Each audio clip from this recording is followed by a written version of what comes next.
দিনে দিনে জাপানের জনসংখ্যা কমছে, যা দেশটির অর্থনীতিতেও নেতিবাচক প্রভাব ফেলছে। আপনি শুনলে অবাক হবেন, জাপানে জনসংখ্যা কমার কারণে বৈশ্বিক অর্থনীতির অন্যতম শক্তিশালী এই দেশটিতে কয়েক লাখ বাড়ি এখন খালি পড়ে আছে। সংখ্যাটি এখন পর্যন্ত 90 লাখ ছাড়িয়ে গেছে।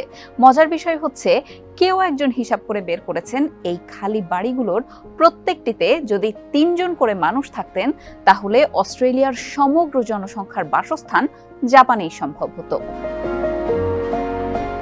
ব্রিটিশ সংবাদ মাধ্যম দ্য গার্ডিয়ান এক প্রতিবেদনে জাপানের সরকারি পরিসংখ্যানের বরাত দিয়ে বলেছে, আকিয়া নামে পরিচিত জাপানের খালি বাড়ির সংখ্যা 2018 সাল থেকে 2023 সালের অক্টোবর পর্যন্ত বেড়েছে 5 লাখেরও বেশি। জাপানে এত বেশি খালি বাড়ির কারণ হিসেবে উল্লেখ করা হয়েছে, দেশটির গ্রামগুলোতে এখন জনসংখ্যা কমে যাচ্ছে। সেই সঙ্গে উত্তরাধিকার সূত্রে যারা বাড়িগুলোর মালিক, তাদের অনেকেই এখন সেখানে বসবাস করতে চান না। বাড়িগুলোর সংস্কার বা ভেঙে ফেলার ব্যাপারেও তাদের অনীহা কাজ করে।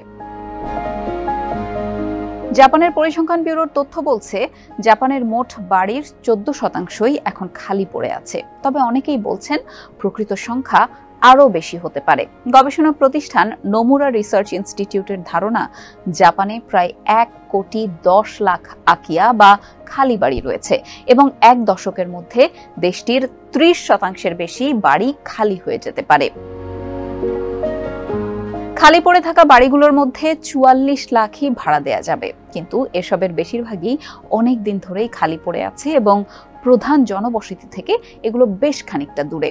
এছাড়া 38 লাখ বাড়ির বর্তমান অবস্থা এখনো জানা যায়নি, আর কেবল 3,30,000 বাড়ি বিক্রির জন্য রাখা ছিল। বাড়ি খালি পড়ে থাকার পেছনে আরও একটি কারণ আছে, সেটি হলো জাপানে খালি পড়ে থাকা জমির কর ভবন সহ জমির করের চাইতে অনেক বেশি। এই কারণে জমির অনেক মালিকই তাদের পুরনো বাড়ি ভেঙে বাড়তি করের বোঝাটা মাথায় নিতে চান না। আবার অনেকেই উত্তরাধিকার সূত্রে প্রাপ্ত সম্পত্তি এড়াতে চান। তবে খালি বাড়ির এই আধিক্যে খানিকটা লাভবানই হচ্ছে জাপান, কারণ এসব বাড়ি বিদেশিদের মধ্যে একটা আগ্রহ সৃষ্টি করেছে। বিশেষ করে কমিংকা নামের যে ঐতিহ্যবাহী বাড়িগুলো রয়েছে, এগুলো যেমন সস্তা, তেমনি এর গড়নও অনেকটাই অপ্রচলিত। তাই ভাড়া করে থাকার জন্য পর্যটকদের কাছে এসব বাড়ির চাহিদা বাড়ছে। বিদেশি পর্যটকদের মাঝে ঐতিহ্যবাহী জাপানি বাড়িতে থাকার আগ্রহ অনেক বেশি।